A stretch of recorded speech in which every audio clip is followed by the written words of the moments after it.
안녕하세요. 오늘도 사연살롱을 찾아주셔서 감사합니다. 저는 딸부잣집 엄마이자 50대 여성입니다. 제가 벌써 50대가 되었네요. 시간이 정말 화살 같아요. 그만큼 저희 세 딸들도 나이를 먹어 어엿한 성인이 되었고 각자 자기만의 삶을 살고 있어요. 저는 금쪽 같은 딸들이 키우면서 크게 바라고 욕심을 부리진 않았어요. 다만 성실하게 일하고 늘 예의 있게 행동하는 것을 강조했죠. 그리고 저는 언제나 딸들에게 겸손하라고 가르쳤어요. 아주 중요하죠. 그렇게 저희 딸들은 제 바람대로 자라주었어요. 성실하고 예의 바르고 겸손하게 컸죠. 그리고 어느덧 시집갈 나이가 되었어요. 딸이 시집을 간다니 참 대견하면서도 마음 한구석은 헛헛하더라고요. 그런데 저희 딸들은 무슨 운명의 장난인지 결혼 과정이 그지 순탄하진 않더라고요. 특히 둘째 딸아이가 결혼하려고 했을 때 참 우여곡절이 많았어요. 제가 말씀드릴 사연도 그 이야기예요. 제가 늘 딸들에게 성실과 예의, 겸손을 가르쳤다고 했잖아요. 그 가치들을 강조했다고요. 그래서 전 제 사돈이 될 사람들에게도 그런 자세로 대했고 그들도 저와 남편에게 그렇게 해주길 바랐어요. 하지만 그게 큰 욕심이었을까요? 둘째가 결혼하겠다고 데려온 예비사위의 부모가 영 제정신이 아니더라고요. 그댁 아버지가 대기업에 다닌다고 유세를 부리는데 저는 딸이 그런 집안에 시집간다고 생각하니 머리가 아찔했어요. 그래서 저는 이제껏 제가 단단히 가지고 있던 가치들을 벗어버리고 본능대로 행동했어요. 저는 겸손을 지키기 위해 말하지 않은 것들을 낱낱이 떠벌리며 그 집안 코를 납작하게 해주었죠. 그 이야기를 한번 들어보실래요? 제가 딸 셋, 딸 부잣집의 엄마라고 말씀드렸죠. 그리고 저는 딸들에게 늘 성실하고 예의 바르게 행동하고 겸손하도록 가르쳤다고도 말씀드렸잖아요. 사실 전 이런 면에서 세 딸들을 무척 엄격하게 키웠어요. 천사 같은 엄마이다가도 이런 가치들을 가르쳐야 하는 상황이 오면 불같이 화를 냈죠. 그만큼 저에게 그 가치가 중요했는데요. 그 이유는 저희 시어머니 때문이에요. 제 시어머니는 유별난 남아선호 사상가로 딸만 셋을 낳은 저를 무척 미워했어요. 게다가 저랑 비슷한 시기에 동서가 아들을 둘 낳았거든요.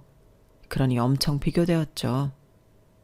저희 시어머니는 돌아가시기 전까지 저와 동서를 차별대우했어요.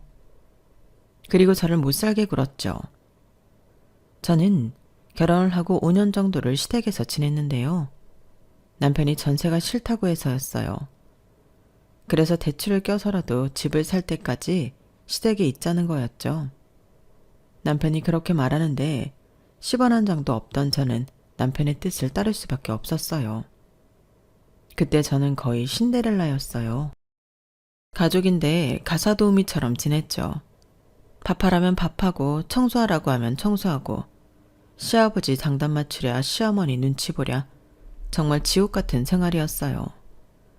거기다 매일같이 아들 둘을 낳은 동서가 애들을 데리고 놀러왔어요. 동서가 오지 않아도 시어머니는 딸만 낳았다고 저를 구박하는데 동서가 오면 오죽하겠어요. 시어머니는 절 대놓고 비난하고 폭언하고 시중을 들게 했죠. 전 시댁에 5년간 살면서 단 한 번도 시어머니와 동서와 수다를 떤 적이 없어요. 매일 부엌에 있었죠. 게다가 시어머니는 저뿐만 아니라 손자, 손녀들도 차별했어요. 손자에겐 우리 강아지 하셨고 손녀들은 거들떠도 안 봤어요. 그 조그만 애들이 할머니가 자기 싫어하는 걸 몰랐을까요? 아니요. 저희 애들 분명히 알았어요. 그래서 그 사람 좋아하는 애들이 할머니 곁에는 가지도 않고 저랑 부엌에서 있었어요. 그리고 저는 제 딸들에게 분명히 가르쳐야 한다고 생각했어요. 사람 사이에 귀찮은 없고 모두 예의를 갖춰야 한다고요. 그리고 겸손, 언제나 겸손해야 한다고 가르쳤죠. 겸손? 엄마, 겸손이 뭐예요? 남을 존중하고 자기를 내세우지 않는 태도를 말하는 거야. 언제나 남보다 우리가 잘났다고 생각해서는 안 돼. 누구나 배울 점이 하나씩은 있어. 그러니까 늘 사람을 존중해야 하고 겸손해야 하는 거야. 알겠지? 그럼 할머니는 왜 겸손하지 않아요? 맨날 엄마한테 다 시키고 엄마를 혼내잖아요. 엄마가 뭐 잘못한 거예요? 아, 그건 꼭 그런 건 아니지만 아무튼 늘 겸손해야 해. 우리는 그래야 해. 알겠지? 엄마랑 약속한 거다. 역시 아이들이 어리다고 어리숙한 건 아니었어요. 제 딸들은 할머니가 엄마를 무시한다는 사실과 그 이유가 타당하지 않다는 걸 알고 있었죠. 그래서였을까요? 제 딸들은 제가 강조한 것들을 빠짐없이 지켜줬고, 그래서 항상 시어머니를 제외한 가족 어른들에게 예쁨을 받았어요. 그리고 제가 시키지 않아도 공부를 해서 동서의 아들들보다 성적이 좋았어요. 그래서 결국엔 동서의 아들들은 지방대를 갔는데 저희 딸들은 모두 인서울을 했죠.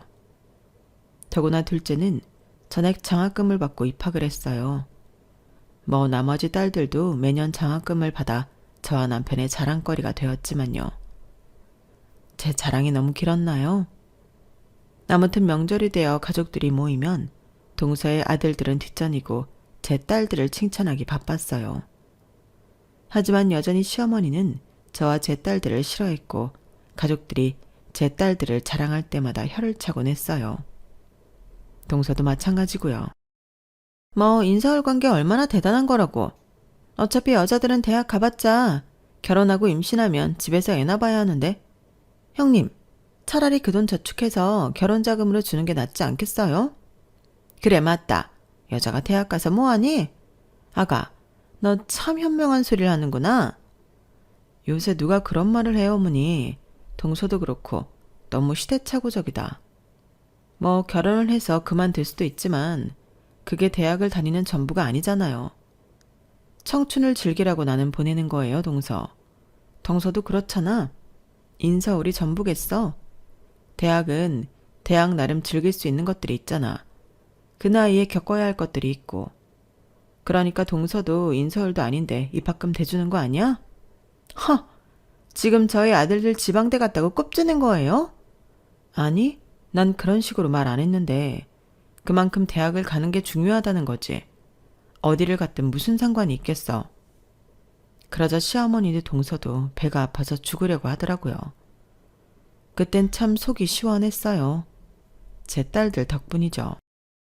그렇게 제 딸들은 대학을 갔고 졸업해 첫 아이는 2년 동안 노력한 끝에 대기업에 취직했어요. 그리고 둘째는 생활용품을 파는 기업의 연구원으로 취직했죠. 그리고 셋째는 일본어학과를 나와 번역일과 만화를 그리고 있어요. 다들 각자 밥벌이를 하고 살고 있죠. 애들이 졸업을 하니 저희도 숨통이 트였어요. 사실 시어머니와 동서 앞에서 대학은 대학 나름의 의미가 있다고 말했지만 저희 남편이 제약회사 영업직으로 일을 했거든요. 회사에서 아이들 등록금이 지원되지 않았다면 3명 다 보내기는 힘들었을 거예요. 운 좋게 저희 남편이 다니는 회사는 3명까지 등록금이 지원이 되어서 나머지 생활비만 보내면 되었거든요. 그래도 다 서울로 갔으니 생활비가 만만치 않았어요. 저희 부부가 애들이 공부할 땐 공부만 했으면 좋겠어서 아르바이트는 하지 말라고 했거든요. 그래서 넉넉하게 챙겨주다 보니 저희도 숨이 조였죠. 그러니 이제는 고생 끝 행복 시작이라고 생각했어요.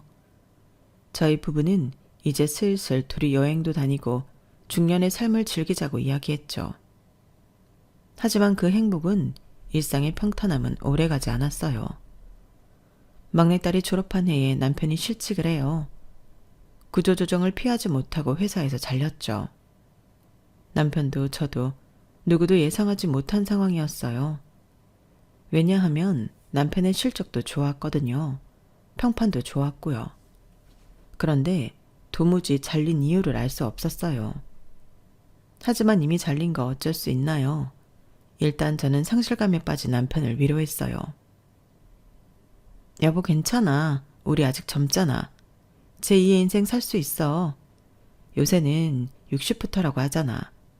그러니까 여기서 무너질 수 없지. 안 그래? 애들도 소식 듣고 알게 모르게 걱정하고 있어. 그러니까 애들을 봐서라도 힘내봐요. 우리 할 수 있다니까. 하지만 남편은 제 말을 믿지 못했어요. 남편은 좀처럼 회복하지 못했죠. 사람이 상실감에 빠지니 우울증이 오더군요. 게다가 남편은 술에 의존했어요. 술도 약한 사람이 매일 소주 4병을 마셨어요. 그리고 매일 언제든 잠을 잤죠. 밖에 나가질 않았어요. 커튼만 쳐놓고 움직이질 않았어요. 제가 좀 나아보라고 날씨가 좋으니 걷자고 해도 힘이 없다고 그 말만 반복했어요. 그게 2년 동안 지속되었어요. 8번의 계절이 바뀌는 동안에도 남편은 회복하지 못했어요. 그리고 그동안 애들도 자기 일이 바쁜 와중에 자주 집에 들러 제 아빠를 걱정하고 위로하느라 바빴죠. 저는 그동안 남편 퇴직금으로 생활하다가 이러면 안 될 것 같았어요. 그래서 마트 아르바이트를 하면서 생계를 유지했어요. 솔직히 애들한테 손 벌리라면 벌릴 수 있었죠. 다 각자 벌이가 있고 엄마 아빠가 힘든지 알고 있으니까요. 하지만 부모로서 그러고 싶지 않았어요. 그래서 마트 아르바이트라도 하면서 살아갔죠. 그러다 봄이었어요. 제가 그 당시 1년에 2번 머리를 자르러 미용실에 갔어요. 원래는 정말 자주 갔죠. 염색도 해야 했고 자르기도 해야 했고 때에 따라 드라이도 해야 했으니까요. 그리고 제가 미용실 사장이랑도 친해서 그냥 시간을 보내러 가기도 했어요. 그런 미용실이었는데 제가 머리를 자르러 가니까 사장이 놀라는 거예요. 어머 언니, 이 흰머리 좀 봐. 머리 안 할 거예요? 그렇게 깔끔하던 언니가 왜 이런데? 요새 바빠? 아, 사실 이래저래 일이 많아서 우리 아저씨가 일을 그만뒀거든. 응? 아, 나이 때문에? 하긴 우리도 참 많이 늙었어요. 그치? 아우, 그래서 요새 못 왔구나? 내가 괜한 말을 했네. 아니야, 나도 그냥 와서 수다나 떨고 그러고 싶은데 내가 요즘 일을 해서. 무슨 일을 하는데? 마트에서 바코드 찍어. 제가 그 말을 하자마자 제가 잘 아는 미자 언니가 제 어깨를 툭 쳤어요. 야, 이거사. 그런 일이 있었으면 나한테 말을 하지. 내가 지금 청소업체 하는 건 몰라? 내가 무조건 너면 같이 하지. 지금 당장이라도 마트 그만두고 나랑 하자. 내가 너 실장 만들어줄게. 미자 언니는 말처럼 청소업체를 운영하는 사장이에요. 모텔이며 호텔이며 회사 건물이며 가정집도 청소한다고 들었어요. 저는 미자 언니와 친하면서도 언니에게 청소를 하면서 겪은 별의별 소리를 빠짐없이 기억하고 있었어요. 그래서 아무리 돈이 급해도 청소일은 하고 싶지 않았어요. 그래서 말이라도 고맙다고 말하며 거절하려고 했어요. 너 지금 언니 하는 일 천하다고 무시하는 거지? 아주 웃겨. 내가 달에 얼마나 버는지 너 모르지 않잖아. 무시한다니 언니 무슨 말을 그렇게 해요. 저 그렇게 생각 안 했어요. 그리고 언니 얼마나 버는지 나도 알죠. 매일 샴푸하러 미용실 오고 미용실 올 때 벤츠 타고 오면서 어떻게 그걸 몰라요? 그래도 청소일은 좀 그래요. 그러니까 왜 좀 그렇다는 건데 청소일이 하찮고 더러운 일이어도 난 지금 내가 하는 일에 자부심 있는 사람이야. 청소는 절대 빠질 수 없고 꼭 해야 하는 일이라고. 깨끗함을 만드는 일 얼마나 멋있어? 그러면서 미자 언니는 하루라도 해보라고 하면서 명함을 줬어요. 그리고 저는 마트 쉬는 날에 미자 언니의 사무실로 들렀죠. 언니는 제 얼굴을 보며 기다렸다는 듯이 좋아했어요. 그리고 제게 여러 도구들을 설명해 주기 시작했어요. 저는 한 면에 빼곡히 진열될 도구들의 설명을 들은 뒤에 간단히 작업하는 방법이나 듣고 가려고 했는데 언니는 저에게 작업복을 입히더니 청소차에 태웠어요. 그리고 번쩍번쩍한 빌딩 앞에 차를 세웠어요. 그렇게 저는 미자 언니에게 간 첫날 일을 시작했어요. 번쩍번쩍한 건물을 더 번쩍번쩍하게 닦았죠. 회사 건물처럼 보였는데 사람들이 거의 없었어요. 그래서 일을 하기 수월했어요. 별로 부끄럽지도 않았고요. 얘, 너 소질 있는 것 같다? 이렇게 잠깐 알려준다고 이 정도로 못 해냈는데? 역시 내가 사람을 잘못 본 게 아니었어. 왜 내가 너희 집에도 몇 번 갔잖아? 그때마다 온 집이 번쩍번쩍 거리더라고. 그래서 청소를 잘하는 줄은 알았는데 역시 나네. 그지야. 언니는 아예 직원으로 부리려고 사탕 발린 말하는 거죠? 이 정도는 아무나 하지. 아니야, 청소도 재능이다. 우리 아들을 비교해볼까? 우리 아들은 청소에 재능이라는 게 없어. 어지르는 데는 선수지만 넌 재능이 있다니까. 제가 미자 언니의 칭찬을 사탕 발린 말이라고 하긴 했지만 사실은 저도 느끼고 있었어요. 제가 청소를 잘한다는 걸요. 미자 언니 말대로 저희 집은 언제나 반짝반짝해요. 화장실 청소도 일주일에 한 번 이상을 안 하면 몸에 가시가 돋고요. 주방에는 사용한 것들을 전자레인지든 개수대든 사용을 하면 무조건 원상복구 시켜놔요. 물기 한 방울 없이요. 그리고 저는 청소 용품을 비교하는 것을 좋아해요.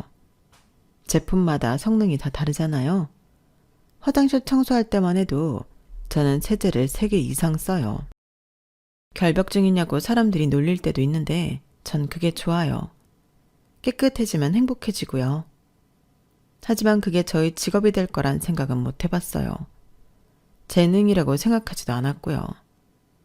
그리고 어쩌면 미자 언니의 말처럼 청소하는 일이 누구나 할 수 있어서 하찮고 더러운 꼴을 봐서 불쾌한 일이라고 생각했는지도 몰라요.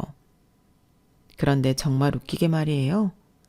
저는 그런 일이 자주 있는 흔한 일이라고 생각하진 않는데 하늘이 저를 보고 이 일을 해보라고 계시를 내린 건지 커피를 들고 찾아온 청년이 있었어요. 고생 많으시죠? 제 커피만 사려다가 일하시는 거 보고 사왔어요. 커피 드시죠? 이모님들 덕분에 쾌적하게 생활해요. 늘 깨끗하게 해주셔서 감사합니다. 미자 언니가 너무 고맙다며 고무장갑을 벗고 커피를 받았고 청년은 저에게도 커피를 건네며 꾸벅 인사를 하더라고요. 참 기특한 청년이네요. 언니, 이런 일이 자주 있어요? 자주 있지는 않지. 네 생각대로 오히려 더러우면 더러운 일들이 더 많아. 하지만 담비같이 이런 일들도 종종 있어. 자, 볼래? 미자 언니가 그렇게 말하고 보니 직원들이 출근을 하면서 미자 언니와 눈을 마주치면 꾸벅 인사하더라고요.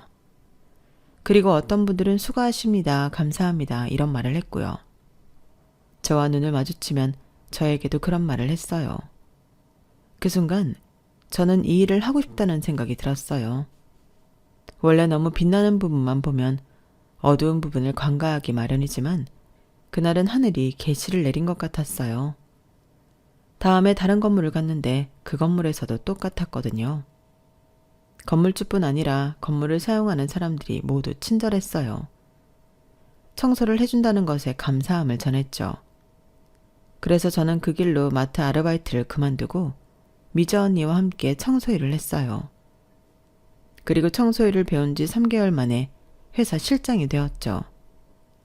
실장이 되어서 청소 스케줄을 관리하고 직원들 조를 짜고 함께 출동해 청소를 하고 돌아와 미자 언니에게 상황을 보고하고 이런 일과가 이어졌어요. 그리고 저는 그런 일과를 후회하지 않았어요. 마트에서 바코드를 찍는 일보다 보람찼거든요. 물론 고된 날이 많았죠. 제 것이 아닌 토사물을 치워야 할 때도 있었고 음식 쓰레기며 개똥이며 진짜 변을 본 적도 있었어요. 그리고 사람들에게 시달린 때도 많았죠. 청소일을 한다고 무시하는 사람들도 많았고요. 청소일을 하다 보면 소음이 생길 때도 있는데요. 그 소음이 시끄럽다고 경찰을 부른 사람도 있었고요. 자기 쓰레기 좀 버려달라며 종량제 봉투를 건넨 사람도 있었어요. 그리고 청소를 하고 있는데 계단에 침을 뱉고 가는 사람도 있었죠. 솔직히 깨끗해지기 위해선 더러운 꼴을 봐야 하는 게 맞잖아요. 그래서 더러운 꼴을 보는 건 그러려니 할 수 있었어요. 하지만 사람들이 더러운 곳을 깨끗이 치우는 저라는 사람을 더러운 사람 취급을 할 때는 속상했죠. 누구 덕분에 당신이 이렇게 쾌적하게 사는데 이렇게 말해버리고 싶지만 그럴 때마다 저는 떠올려요. 미자 언니가 저에게 처음 청소일을 같이 하자고 했던 때를요. 그때 저도 청소일을 가볍게 생각했고 겸손하지 못했잖아요. 그래서 거절했잖아요. 사람들도 그런 것이라고 생각해버려요. 겸손을 배우지 못한 사람들이구나. 그렇게요. 그럼 좀 낫더라고요. 그리고 저에게는 청소일이 하늘이 주신 기회라고 생각할 수밖에 없는 너무 기쁜 일이 일어났어요. 바로 남편이 회복한 거예요.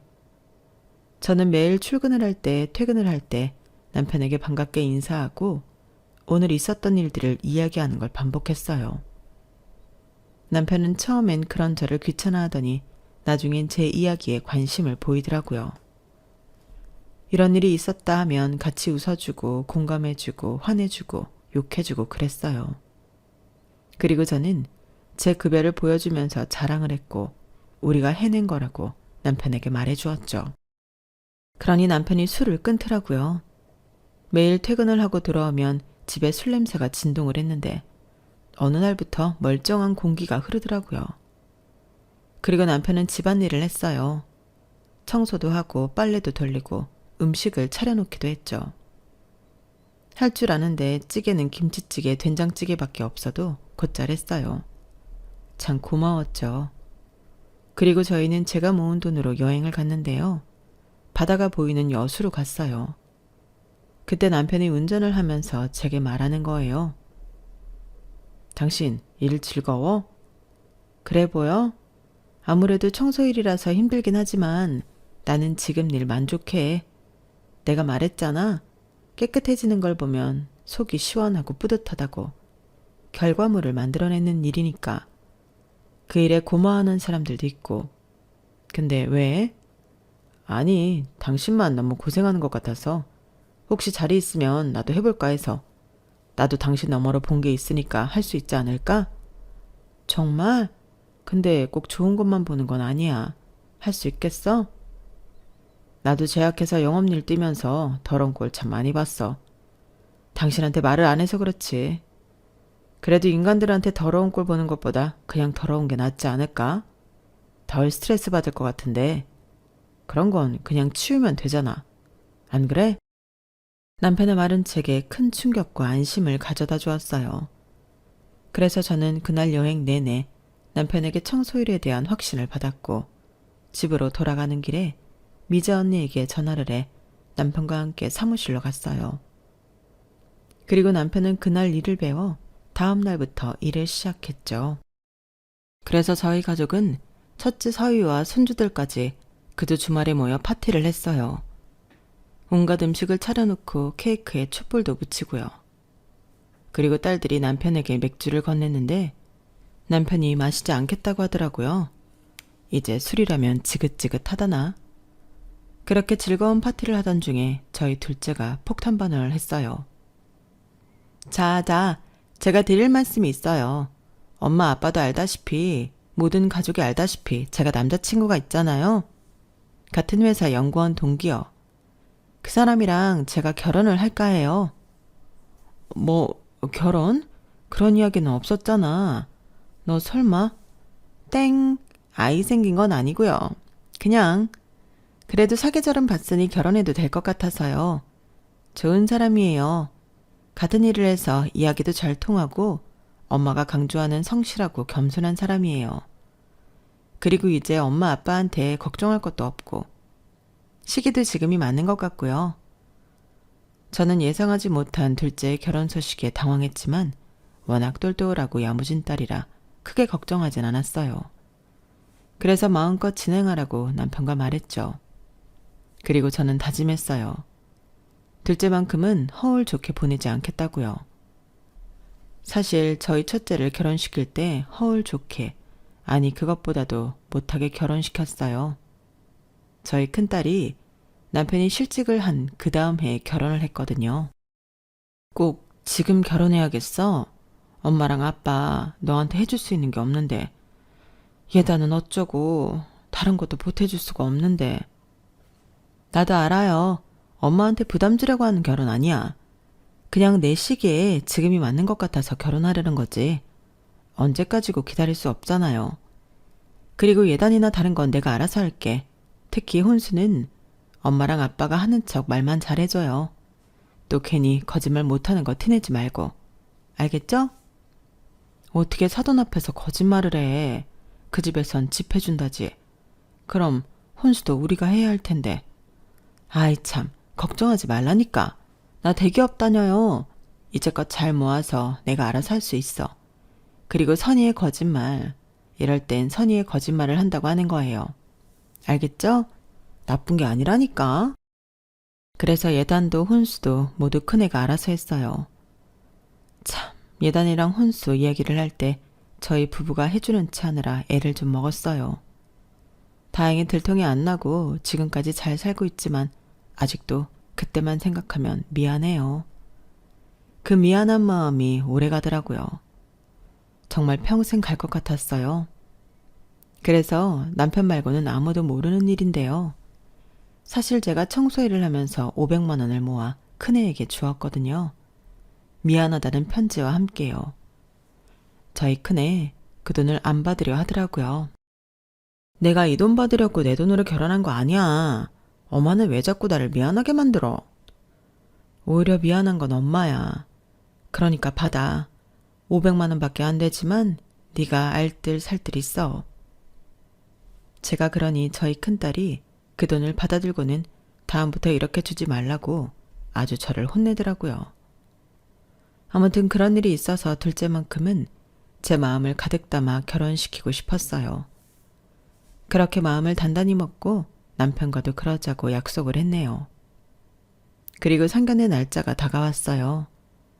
저는 처음 한 상견례도 아닌데 긴장이 되더군요. 둘째 딸은 자기 상견례인데도 긴장한 기색 없이 저희 집으로 저희를 데리러 왔어요. 상견례는 한 일식집에서 치러졌어요. 오랜만에 온 식구가 모였어요. 저희 식구들이 먼저 도착한 것 같았어요.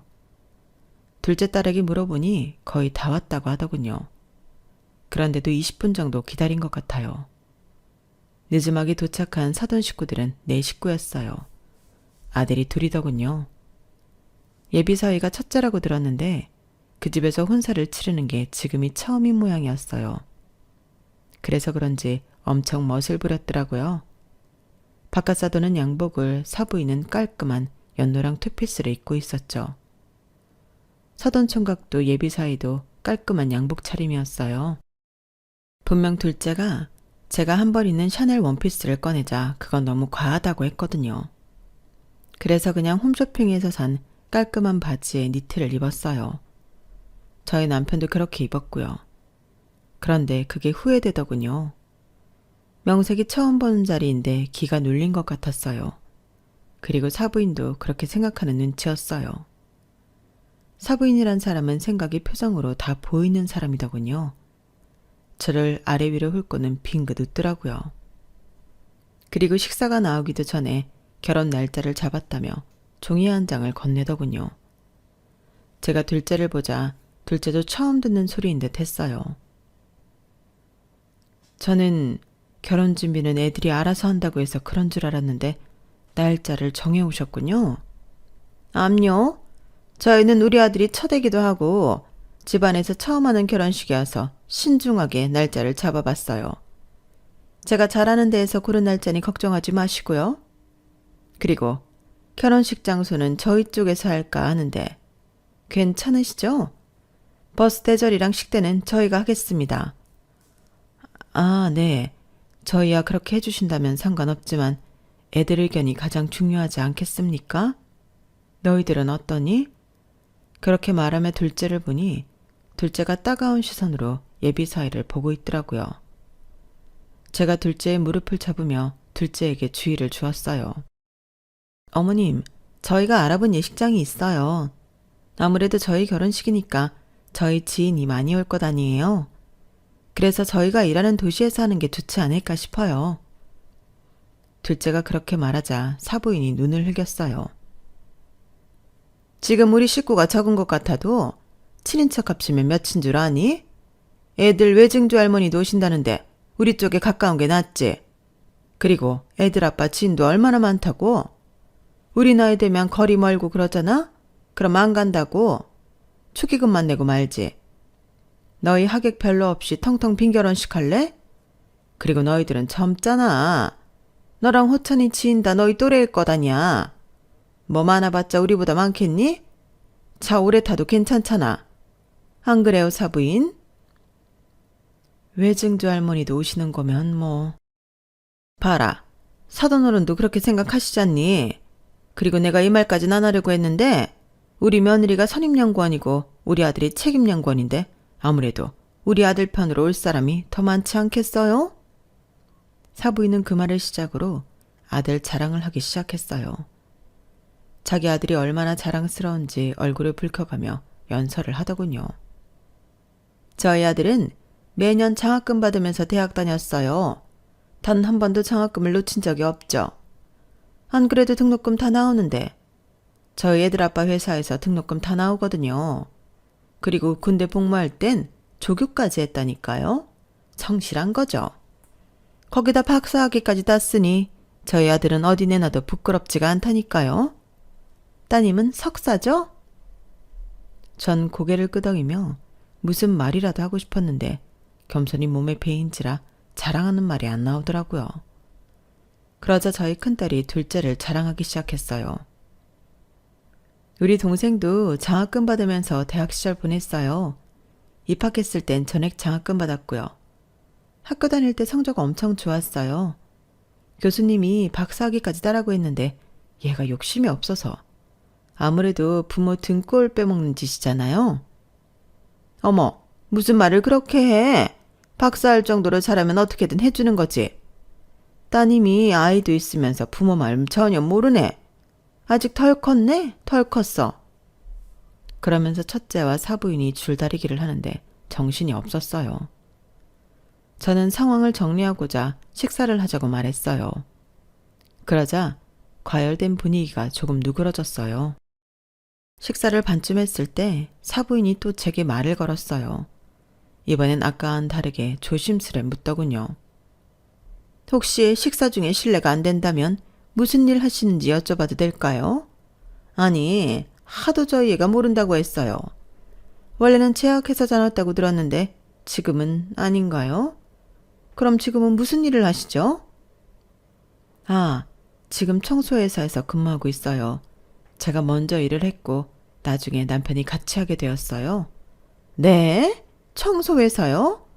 아, 청소회사를 운영하고 계신다고요? 아니요. 청소회사에 소속되어 근무하고 있어요. 사장님은 따로 계시고요. 저는 실장이에요. 남편은 따로 직책은 없고요. 아무래도 제가 남편보다 먼저 들어와서요. 제가 그렇게 말하자 사부인이 젓가락을 놓았어요. 그리고 헛구역질을 하더라고요. 아, 죄송해요. 청소일 한다고 하니까 상상이 되어서. 제가 비위가 좀 약하거든요. 죄송합니다. 저는 사부인의 그 말에 기분이 팍 상했어요. 그래서 저도 젓가락을 내려놓았어요. 사부인도 저도 그 이후로 음식에 손도 안 댔어요. 그리고 제 남편이 사돈어른에게 예단과 혼수에 대해 물었죠. 저희가 첫애 결혼시킬 때 벌이가 마땅치 않아서 이것저것 못해준 게 한이 되었거든요. 그래서 둘째한테는 최대한 잘해주고 싶네요. 예단은 좋은 이불이면 될까요? 최고급으로 해드릴 수 있어요. 혼수는 대기업 제품으로 어떻습니까?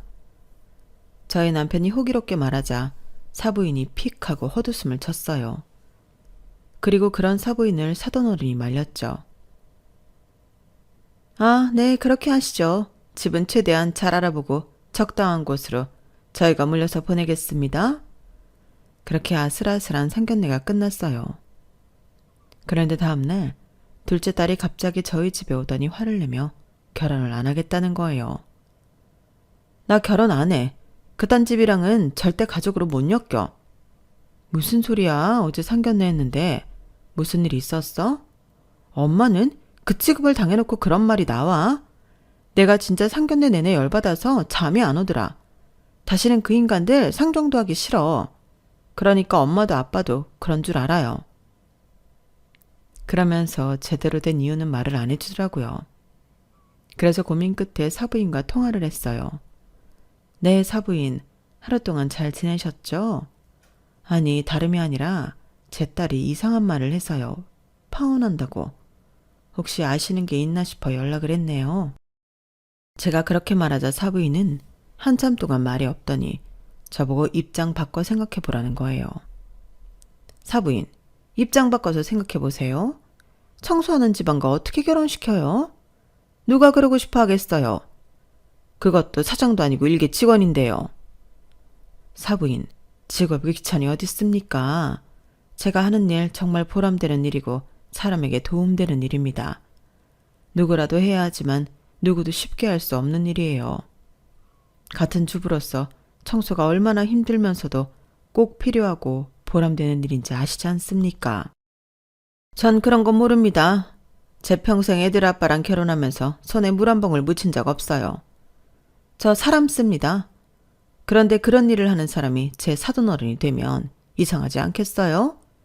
그리고 어제 들었는데 그 집 둘째도 회사 그만둔다면서요. 청소 제품 만든다고. 아주 집안이 청소 깨끗하다 못해 없어지겠습니다.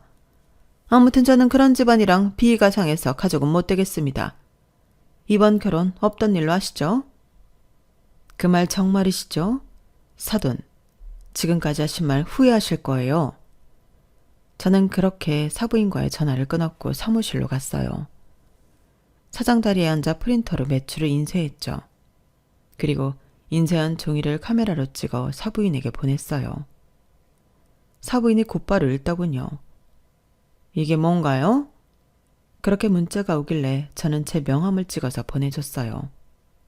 그리고 기다렸죠. 한 닷새를 기다렸을까요? 저희 사부인 그리고 예비사위까지 저에게 사과를 하러 오더군요. 어울리지 않게 큰 과일 바구니를 들고요. 왜인 줄 아세요? 제가 사실은 저희 남편과 지금 다니고 있다고 말한 청소업체의 사장이니까요. 게다가 저희 회사는 약 1년 만에 전국에 25개의 지점을 냈고 매년 억대 매출을 놓치지 않고 있어요. 그리고 제가 사부인에게 보낸 사진들에선 이런 저희의 사정을 한눈에 볼 수 있었죠. 저는 정말 이렇게까지 하려고 하진 않았어요. 하지만 사부인이 유치하게 나오니 저도 겸손을 버리고 유치하게 나가기로 한 거죠. 저는 상견례 때 알았거든요. 사부인이 허영심이 가득하다는 걸요. 아무리 사돈어른이 대기업을 다닌다고 해도 임원도 아니고 일개 직원일 뿐이에요. 그런데 온갖 명품으로 자신을 치장하고 직접 한 것 같지 않은 화장에 머리도 미용실에서 한껏 멋을 내고 왔더군요. 사부인은 자신의 대기업 임원의 사모님처럼 보이길 바라는 사람이에요. 그게 눈에 보이더군요. 그리고 그런 사람은 단 한 치의 오차도 없이 남이 자기보다 더 벌고 더 가지고 있으면 배 아파하죠. 저는 그 심리를 이용했어요. 그래서 제가 사장이라는 사실과 저희 회사의 억대 매출, 전국에 지점이 있다는 것을 보여주었죠. 그런데 제가 어쩌다 사장이 되었는지 궁금하죠? 그것도 다 미자 언니 덕분이에요. 2년 전 미자 언니는 시댁으로부터 농지를 받게 되어요. 미자 언니 댁에 오랫동안 과수원을 했는데 시어머니가 치매에 걸린 거예요. 시어머니가 5년 정도 앓다가 돌아가셨는데 그때 곁을 지킨 건 그댁 자식들이 아니라 미자 언니였어요. 미자 언니는 요양원은 노인들한테 감옥이 나갔다며 요양원에는 최대한 안 보내려고 했어요. 그래서 미자 언니와 퇴직한 아저씨가 시댁에 들어가서 살았어요. 그런데 미자 언니 시댁이 사무실이랑 40분은 좋게 걸리거든요. 그래서 몸이 지친 상태였어요. 그때 시아버지가 미자 언니에게 과수원을 물려주겠다고 말했어요.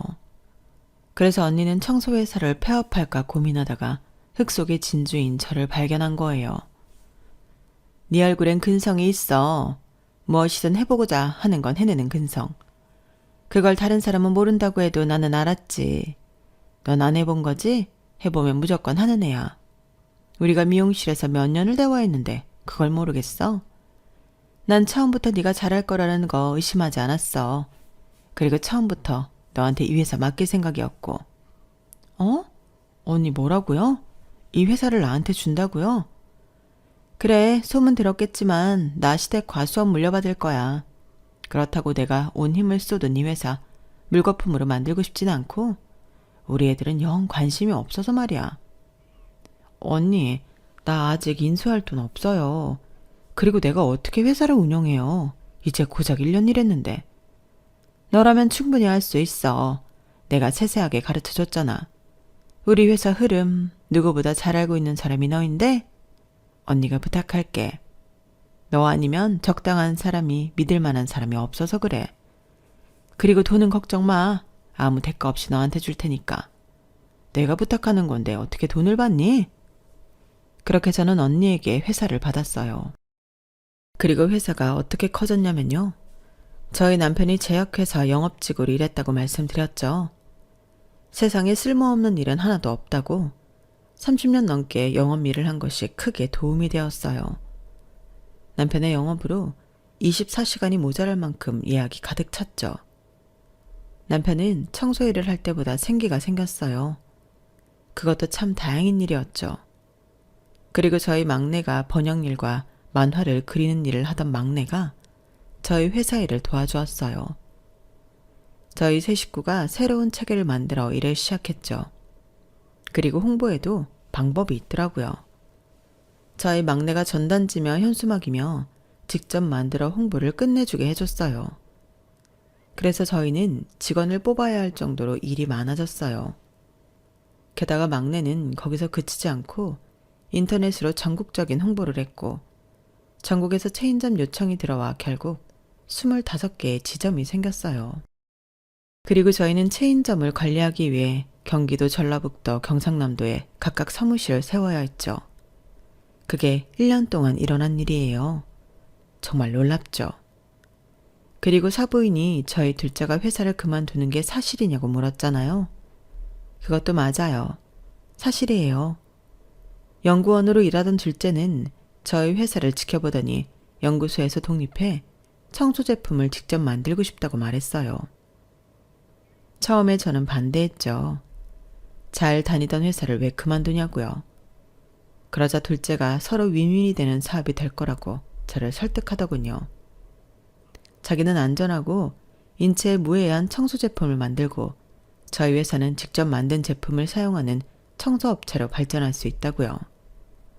그리고 그 말에 저희 남편이 저를 또 설득했어요. 그래서 저희가 투자해 공장을 알아보는 중이었죠. 그렇게 회사가 커졌는데 왜 상견례 때 그 사실을 말하지 않았는지 의문이 드시나요? 사실 저 그렇게 회사가 커졌는데도 연매출이 억이 넘는데도 직원들이랑 같이 청소해요. 저는 사부인처럼 되고 싶지 않았어요.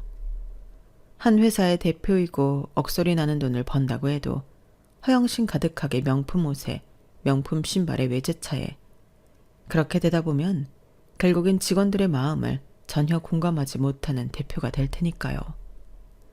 그래서 저는 남편에게도 직접 영업을 뛰라고 해요. 그러니 상견례에서 굳이 제가 대표라고 제 수입이 억다라고 말하지 않은 건 제 신념 때문이에요. 어디서든 겸손하면 반이라도 간다는 제 지론 때문이죠. 하지만 상견례 때 알았어요. 사부인 같은 사람의 코를 납작하게 만들기 위해선 제 딸을 지키기 위해선 신념이고 나발이고 중요하지 않다는 걸요. 지금 보세요. 사부인과 예비 사이 이 두 사람이 제 앞에서 쩔쩔매잖아요. 미리 말씀을 하시지 그러셨어요, 사부인. 왜 뒤늦게 이런 걸 보내세요? 제가 당황했잖아요. 이 집안 유머가 이런 식인가요? 유머라뇨. 금쪽 같은 제 딸 결혼에 관한 일인데 어떻게 유머를 논하겠어요. 어떠세요? 하찮은 청소일로 대기업 직원인 사돈어른보다 더 버는 제가? 역시 돈은 돈이네요. 돈이 참 좋아요. 언제는 청소일 한다고 사람 면전에 대고 헛구역질이나 하더니 참 사부인 엉덩이가 가볍습니다. 전 애들 결혼식에 혼수는 물론이고 집 사는 것에 일부 보태려고도 했습니다. 아시다시피 제가 첫아이 때 못해준 게 많아서요. 그런데 그런 제 고운 심성을 나쁘게 만드시네요. 그런 재주가 있으시네요, 사부인. 아니 무슨 말씀을 또 그렇게 하세요. 그러니 사람꼴 우스워지게 하지 말고 사실대로 말했으면 좋잖아요. 무슨 사람 놀리는 것도 아니고. 아, 엄마. 장모님 죄송합니다. 저희 가족이 신뢰를 범했어요. 화 많이 나셨죠? 이거라도 받아주세요. 그러면서 예비사위가 저에게 과일 바구니를 건넸어요. 그리고 제가 그걸 다시 그쪽으로 밀었죠. 병문안도 아니고 내가 환자예요? 이런 걸 사왔어. 이건 가지고 가세요. 필요 없으니까. 그리고 파는 예정대로 그렇게 할 겁니다. 애들 결혼이 무슨 장난도 아니고 고작 제 직업이 이렇다는 이유로 천대받고 무례한 언행들 이해하면서 결혼 진행할 이유 없잖아요? 무슨 대단한 상대도 아니고 고작 대기업 직원인데. 그리고 아드님 자랑 참 많이 하셨죠? 박사라고, 책임 연구원이라고. 우리 딸도 만만치 않게 공부 잘했고 부모가 부족해서 박사까지 못 따라준 겁니다. 내가 지금 기회가 되니 내 딸 박사까지 만들어줄 거예요. 아니, 그게 아니더라도 하고 싶은 거 충분히 다 누릴 수 있게 할 겁니다. 그리고 제가 아드님 저희 회사로 스카우트 하려 했는데 저희가 이번에 대전에 공장을 알아보는 중이거든요. 그런데 그것도 없던 일로 하시죠. 네? 아니 그런 소식을 왜 이제서 정말 너무하십니다. 이제 저희 업무 봐야 하니 나가주시죠. 가족도 아니니 주차권은 드리지 않을게요. 알아서 돈 내고 나가세요. 그리고 사부인, 제가 한 말씀 드리겠는데 항상 겸손하세요. 직업에 귀천이 있던 데는 조선시대 뿐입니다. 그렇게 말하니 사부인이 엉엉 울면서 나가더라고요. 과일 바구니도 들고 가더군요. 그리고 저는 이 결말을 둘째와 가족들에게 말해주었어요. 아, 속이 다 시원하다. 정말 어떻게 해서든 복수해주고 싶었는데 이래서 처음부터 말 안 한 거예요? 아니, 그건 아니지. 그런데 어쩌면 테스트가 되었을지도 모르겠구나. 뭐 결국엔 잘된 일이지. 이렇게 버러지 같은 집안 물리쳤잖니? 그런데 왜 처음부터 사실대로 말 안 했어? 우리 직업 때문에 반대했다고. 그건 혹시라도 엄마랑 아빠가 상처받을까 봐. 내가 부끄러웠던 건 아니야. 그건 정말 단 1%도 없었어. 단지 엄마랑 아빠가 상처받는 거, 그게 제일 걱정이었죠. 저는 둘째의 따뜻한 배려에 감동했어요. 다행히 둘째도 괜찮아 보였어요. 파혼을 했지만 다시 일어나면 되지 않겠냐고 말했죠. 그리고 다음부턴 사람을 잘 가려봐서 저희 가족의 일을, 청소 일을 같이 절하하지 않는 사람을 만나겠다고 호언장담을 했어요. 그렇게 저희 가족은 더 돈독해졌죠. 그러니 우리 둥글게 살자고요. 제 사연은 여기까지입니다. 들어주신 분들 모두 복 받으시고 건강하세요. 여러분, 사연 댓글에 응원과 현명한 조언 부탁드려요. 좋아요와 구독은 저에게 큰 힘이 됩니다. 오늘도 좋은 일 가득하세요.